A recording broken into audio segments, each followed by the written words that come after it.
Welcome back to the Lydia Mugger channel. Today I'm going to finish my series relating, for now, various theories about non-biblical literature to the Gospels, and showing an absence of common sense even in interpreting non-biblical literature. That's been a theme for the last several weeks, and last week I started moving back toward the Gospels by talking about the idea that Mark deliberately suppressed the conversion of the thief on the cross in order to portray Jesus as forsaken by all. Today I'm going to continue relating this series to our interpretation of the Gospels.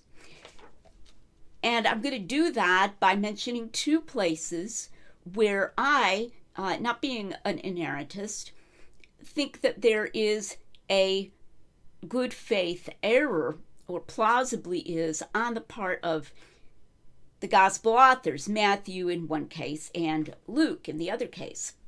Now,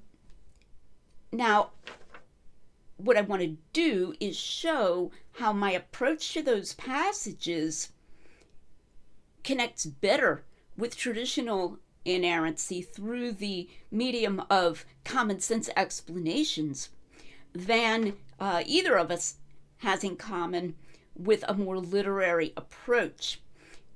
And I also want to talk about why I think even non-inerrantist Bible interpreters haven't gone with these theories in the two relevant passages, one in Luke and one in Matthew. Now, I often say that I do not proselytize for errancy. I'm not out here saying to you, you should stop being an inerrantist. But what I am out here saying repeatedly is that my version of errancy concerning the Gospels and Acts in particular is far closer than traditional inerrancy than the literary device views, even when those who promote them try to claim some kind of inerrancy label for themselves. And a number of people have seen this. And then sometimes you'll get various, literary device theorists, Dr. Lacona himself has done this, who will post something about how ironic it is that some inerrantist organization is promoting my work when I'm not an inerrantist. Well, A, they appreciate my honesty for just admitting I'm not an inerrantist in the sense that is important to them. And B, I think they recognize what I'm going to be talking about today concerning a commitment to common sense and therefore noticing ways in which eyewitness testimony relates to the Gospels. Even though in some cases that leads me to diverge from them and to theorize a good faith error. And they recognize this. And so there isn't anything, ironic about it. Now, I want to be careful because I've already done an entire video, which I will link in the show notes. If I post this and I don't link it, tell me on my Facebook page and I will go put it in the show notes. About the Centurion passage in Matthew. I often call that a gateway drug to fact-changing literary devices, and I talk about what I mean by that there and how much confusion there is surrounding that. And I want to be careful not to recap everything I've said in that video, especially since I'm also going to mention a passage in Luke in his infancy narratives. So I'll just very briefly give you a bit of background concerning the Centurion, and then you can see more in my longer Centurion video. In the Gospel of Matthew, it really strongly appears that the Centurion comes in person to Jesus. There are various items of evidence for that. One of them is, that doesn't get talked about a whole lot, is the fact that Jesus uses a singular verb when he commands the centurion. At the end he says, "Go, let it be unto you as you have believed," that he's going to heal his servant at a distance. And so if the centurion were just sending messengers, you would expect Jesus to say go in the plural. Okay, so that doesn't get talked about a whole lot. And that's why, again, as I discuss in that video, if you're a traditional inerrantist and you're going to harmonize Matthew and Luke, since Luke has talks about the messengers coming from the centurion, in fact, a couple different times, you're going to have to do something more than just say, well, Matthew says that he came, but he just means that he came by way of his messengers. That it's not going to account for all of the issues, and you'll have to take a somewhat more complicated harmonization to maintain traditional inerrancy there, which is an option that you could choose to do, and I spell that out more in that video. I'm inclined to think that Matthew obtained the story from someone who was there. Maybe Matthew hadn't been called yet as a disciple. That's possible. Or maybe he just happened to be there at the moment. The disciples weren't all chained together every instant. As I say, maybe he went out to get a latte. And so he got the story from someone who was there, and that Matthew misunderstood what the person said and thought that the centurion had come in person.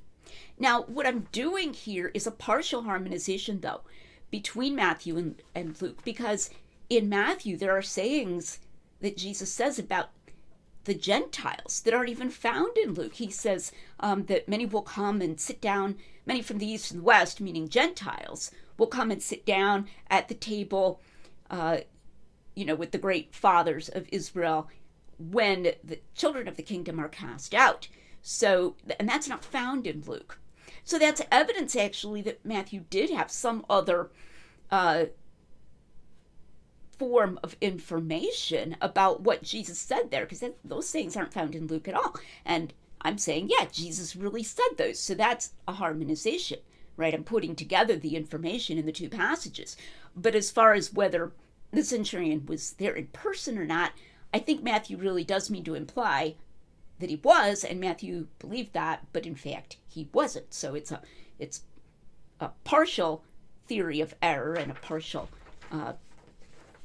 harmonization. And something that gets a little overlooked when we're talking about the literary device theorists is the question, well, what about these sayings about many coming from the east and the west in Matthew? If you're going to take it that Matthew and Luke are just getting this from Q, which is the usual theory, and that Luke represents better what was in Q, then did Matthew just make up those sayings or what? So, the self-styled inerrantists, neo-inerrantists, kind of need to say something about that, because if you acknowledge that Matthew really got information separately from a shared literary source about what Jesus said, then that looks like he did have independent information, which makes the good faith error theory even more attractive. Because in that process of getting the story from someone else, there could have been a misunderstanding, common sense misunderstanding. Now, when Dr. Lacona did a series on my book, The Mirror or the Mask, and he came to this point, he said, I don't know of any scholar who thinks that Matthew made an error, a good faith error about the centurion. Well, so what? I've often said somebody should make a like you would put on your shield, a device for me and Tim with a picture of a honey badger and the saying, honey badger don't care. You could put it into Latin. I even looked up how you could say it in Latin. I think it's mel melis non curat. Honey badger don't care, or in the popular recent words of the vice president, I don't really care, Margaret, that no other scholars think this. Big deal. That shouldn't move us.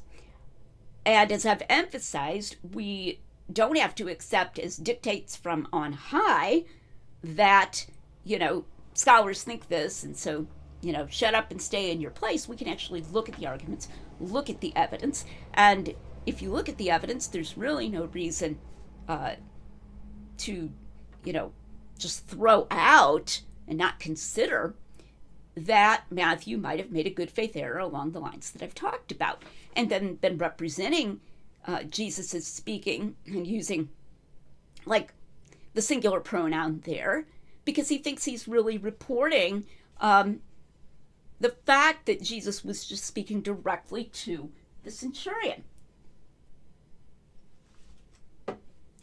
Now, the other place where I'm going to mention here about a potential good faith error concerns Luke's infancy narrative.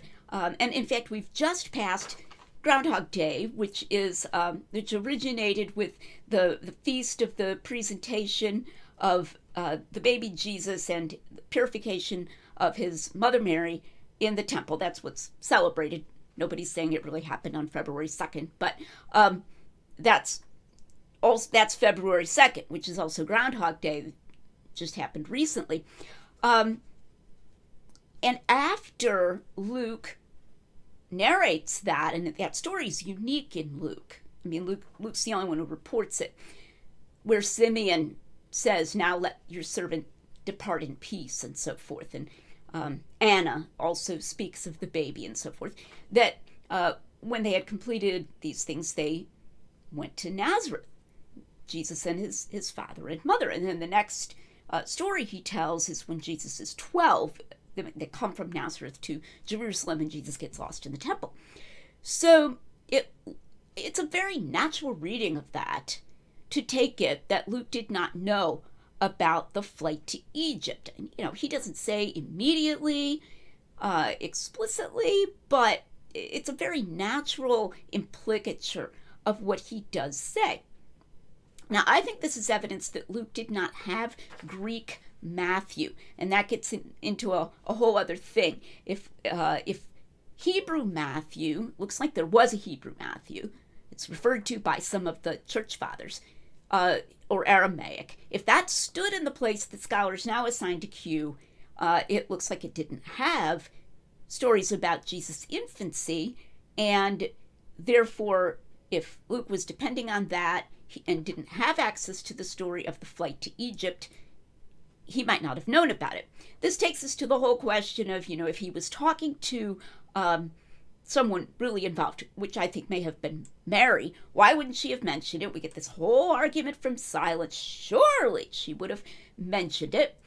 Different people can have, I just said this on a stream that I recorded recently. I think I did, on Real Seekers.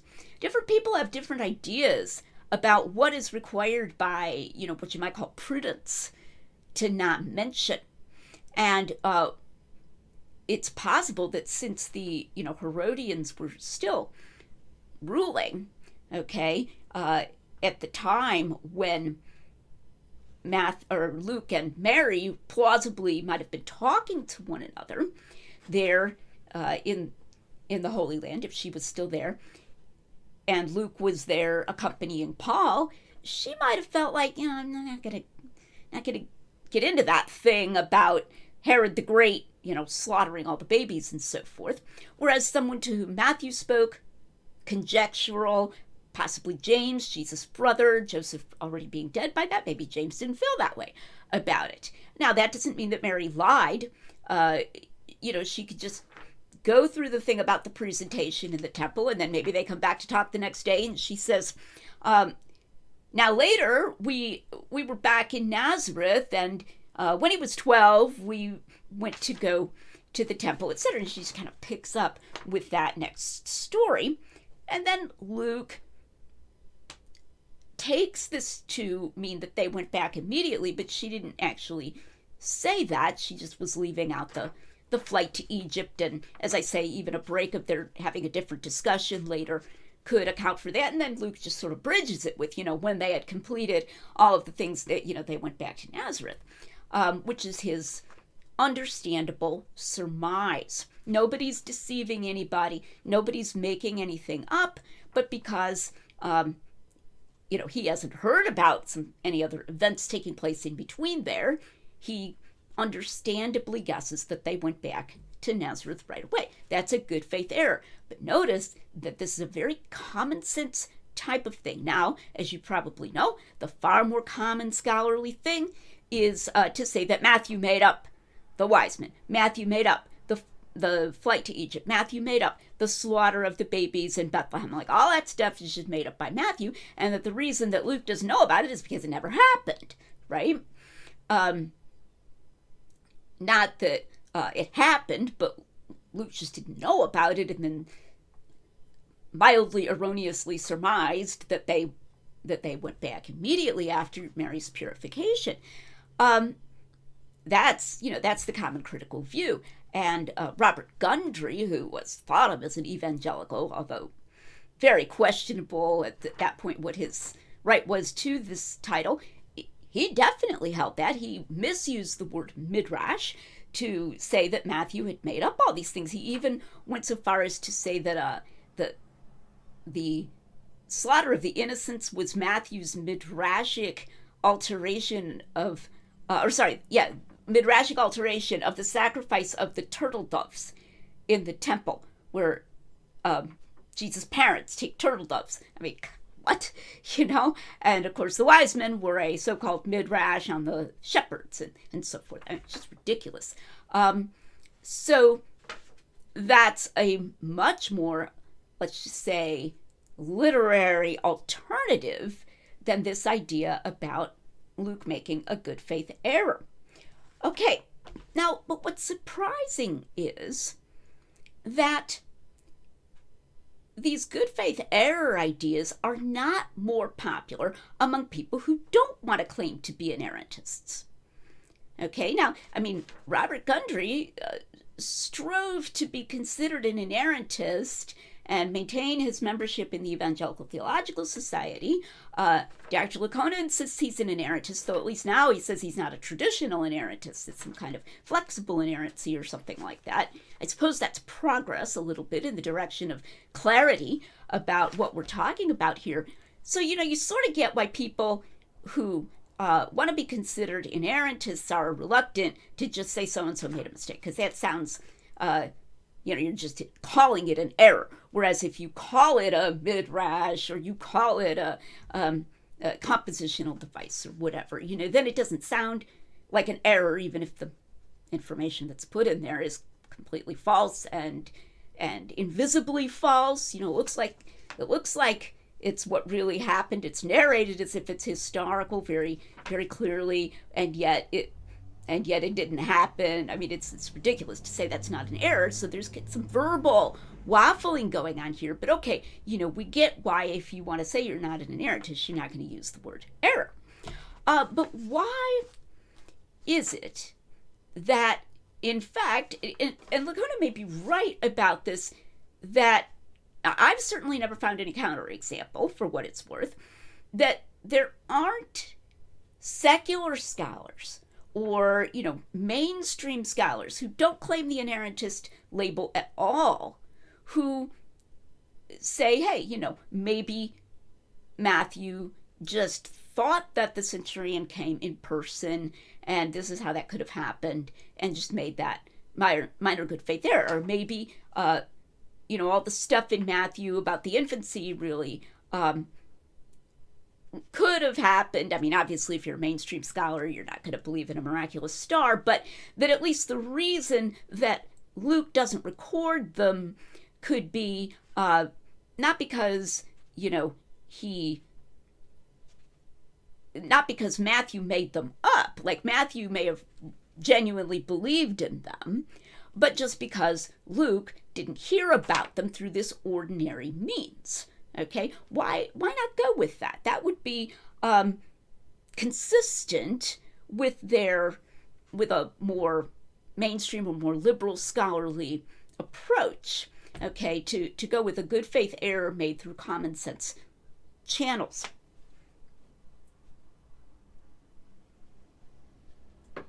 But I don't think we should say, well, in that case, it must be a terrible theory, because look, if it weren't a terrible theory, these mainstream scholars would accept it because they should have no qualms about hypothesizing a good faith error.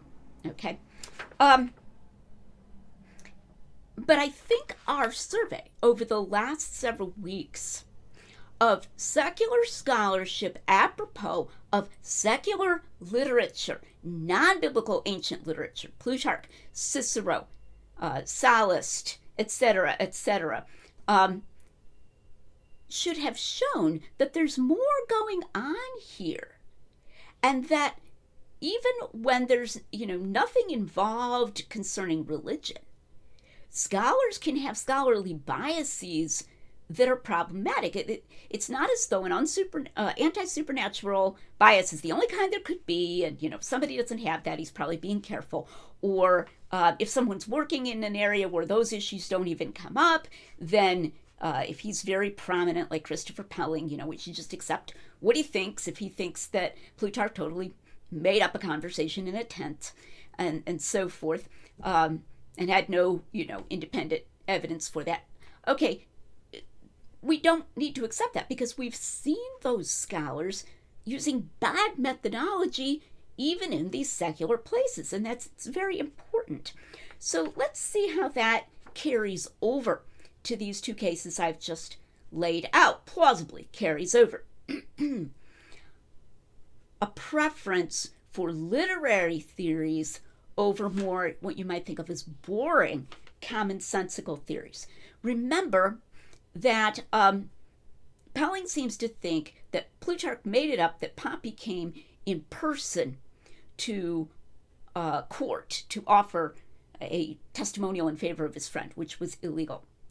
And that Plutarch knew that he didn't come in person, but did it, on purpose for some literary reason, made it look like he came in person. It's very much like the Centurion case, isn't it?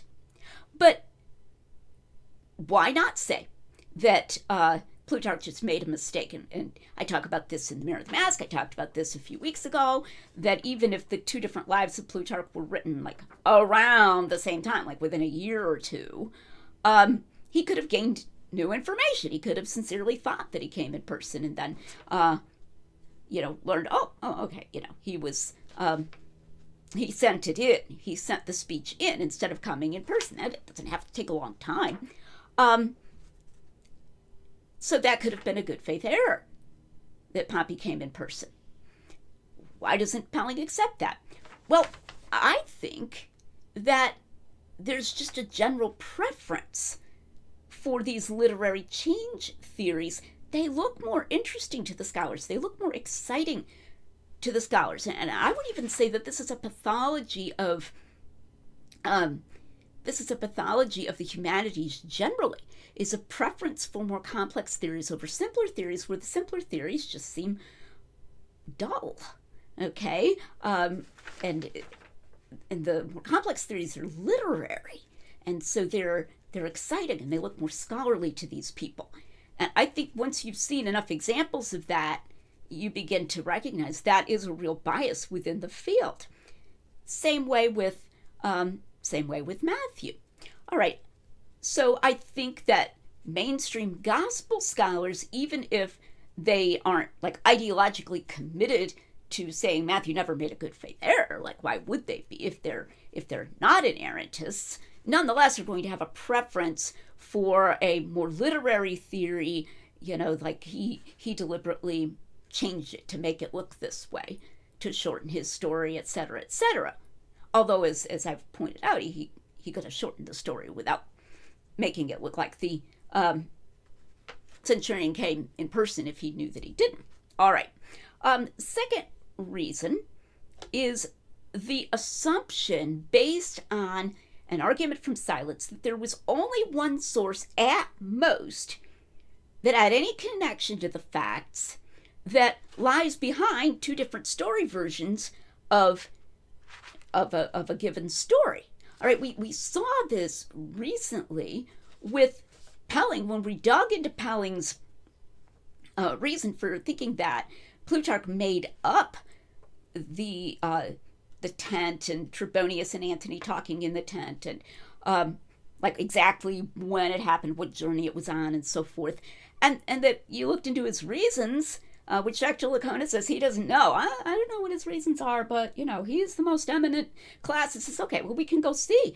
And it very strongly appears to be that he says, well, his source was Cicero, and Cicero doesn't mention these details. Okay, so implicitly that's his only source was Cicero. Well, as Alvin Plantinga is well known for writing in his essays, why think a thing like that? Why think that if Cicero's a source, Cicero's his only source? And there's another example of that, as I mentioned, in a classicist concerning Plutarch's Life of Coriolanus, that if he thinks he's identified a source, then he insists that that's Plutarch's only source, and then anything else must have come out of Plutarch's head. Now we see this all the time in mainstream gospel scholars. It's just rife. In general, the argument from silence is rife in mainstream gospel scholars, but specifically this source version.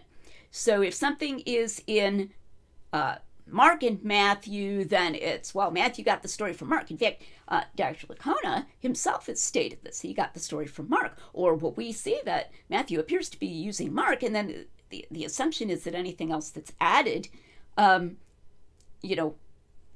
wouldn't have had a separate factual source, because, but Mark is Matthew's source. And it's like, well, that doesn't have to mean Mark is his only source. In this case, it would be the conjectural Q. And because it's not, the story of the Centurion's not in Mark, it's in Matthew and Luke. And Q concerns material common to Matthew and Luke that's not found in Mark. And then the idea is to try to figure out, which of them represents closer to what was in Q. You do find some gospel scholars, including, I'm sorry to say, some years ago, an article by Robert Gagnon, thinking that Matthew represents Q better and that Luke made up the servants. Okay, that's a Lucan redaction. But you also find, I don't know which one is more common among mainstream scholars, but you do find both, the idea that Luke represents Q and then Matthew made him come in person even though Matthew knew he didn't. That Matthew had Q, and so he knew he didn't come in person, but he deliberately tried to make it look like he came in person. Fact-changing, rather than a good faith error. Well, what's happening there? The assumption that there can be only one factual source. Just like we saw in classics scholarship, even though the differences between the accounts are themselves evidence of more than one source. Okay? The very fact that Matthew reports the centurion coming in person is some evidence that maybe he had some reason to think that, and didn't just have what we find in Luke. Maybe didn't have that, probably didn't have that at all, or he would have seen that, he didn't come in person. So that he had some other source for the story. The very thing they're pointing to, the very variation that they're then going to call a literary device or a change or whatever, is evidence of some independence. Okay, partial independence. That takes us back to my rigid rules series. Remember, I talked about the rigid rule of all or nothing independence. You find that in classics as well. So that's the second explanation for why these good faith error theories are not more popular even among non-inerrantist theorists. All right, and then just the assumption that a gospel author had no qualms at all about changing the facts and even making up entire stories. So, the flight to Egypt, oh, well, maybe he made it up. Now, this is open to very serious question, and very often differences between the synoptics are treated as factual changes, which is then used to sort of bootstrap the idea that the authors had no qualms about making things up, when you wouldn't have thought that they were deliberate changes at all if you didn't come to the table already with a really big assumption that they had no qualms about making things up, which of course is circular. Whereas when you come at it and you say, okay, let's try to look at a wider variety of options. Let's try to look at a possibility of good faith error, because we experience good faith error all the time. Misunderstandings that occurred between people.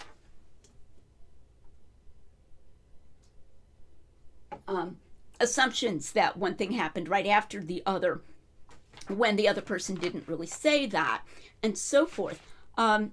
Again, this isn't because I'm saying, well, I'm just going to assume it's an unalterable rule that the authors never made things up. That is my conclusion, that they never made things up. And I think I have overwhelming evidence even outside of these passages. But also, when I look at these passages, I'm looking for the simplest explanation. And the good faith error explanation being something that picks up on common events in ordinary life is simpler than the literary explanation. It makes more sense. It's the kind of thing that has support from our experience. So you're accounting for these differences and even apparent, I would say, what look like discrepancies, these two minor discrepancies I've been talking about here, in a way that makes use of our independent knowledge of just ordinary ways that people talk to one another and then tell things when they're trying to get it right, but they don't always get it perfectly right. And so that's, as opposed to, somebody just totally making up a story out of nowhere and telling it to people who trust him, okay, or invisibly making someone come in person. I've sometimes given as an example, would it really happen? And what would you think of me in ordinary conversation if I said that I was at a conference and Dr. William Lane Craig was talking with me and said something, and I report that he said that when we spoke with one another at that conference. And then later on, you find out that he wasn't at that conference. And you come back to me and you're like, are you sure? Maybe it was a different conference or something where you had that conversation with Dr. Craig. And I say, oh, no, I knew he wasn't there. But there was a student of his, and I talked to his student, and his student told me that Dr. Craig had wanted me to know, said something, and I just decided to cut out the student. Well, what you would say to me, you did more than cut out the student. You said that you were talking with Dr. Craig at the conference. You made it look like he was there. Of course, we're going to assume that you really were saying that he was there. There was no reason to think anything else. Okay, so that's very unusual, and it's not something that you would expect among people who trust one another. It's certainly not the kind of thing we all do all the time in conversation. That kind of thing, it would be very misleading. Okay, so those are our three explanations: preference for literary theories over common sense theories, assuming that there's only one factual source at most behind two similar stories, and the assumption that the authors had no qualms about just changing the facts and making things up. And this is one of the reasons why common sense gets neglected in gospel scholarship, as it does in sometimes in secular scholarship, in classic scholarship. As a slight digression, I think we need to be more careful as Christians when we're talking, and we say it's very common. Okay, and I've probably said it myself in the past, but I'm trying not to now. This would never be allowed to fly in secular classics. This is ridiculous. If this weren't the Gospels, you would never do a thing like that. Well, unfortunately, I've discovered that they do things like that in classics, and that doesn't speak well of the secular classicists who do it. I'm not saying all of them do, but we need to be careful not to hold up, secular studies as if, they're always very rational and don't make these weird literary conclusions and then just say, oh, this is just being done because of a bias against the Gospels. It's more complicated than that. Now, so what's my upshot to this series? Number one, don't be caught by the implication that classic scholars are just objectively finding these things. They're just objectively finding good faith error, not good faith errors, objectively finding literary changes, deliberate factual changes in secular ancient history. Now, even if they were, we could still ask whether the gospel authors were borrowing or following that trend. And I've talked about places where I think Josephus really does bend the truth, but he's trying to pull a fast one on the Romans. Okay, so that's no reason to think that the gospel authors did that. But also, there are a number of places where a more commonsensical approach would contradict the conclusion that the secular historians were deliberately changing the facts. So don't allow yourself to be browbeaten. Well, we find Plutarch doing this. Christopher Pelling, eminent classicist, says Plutarch does this, so Plutarch does this, so this was a convention, so the gospel authors were, and then we're off to the races, okay? Don't be caught by that.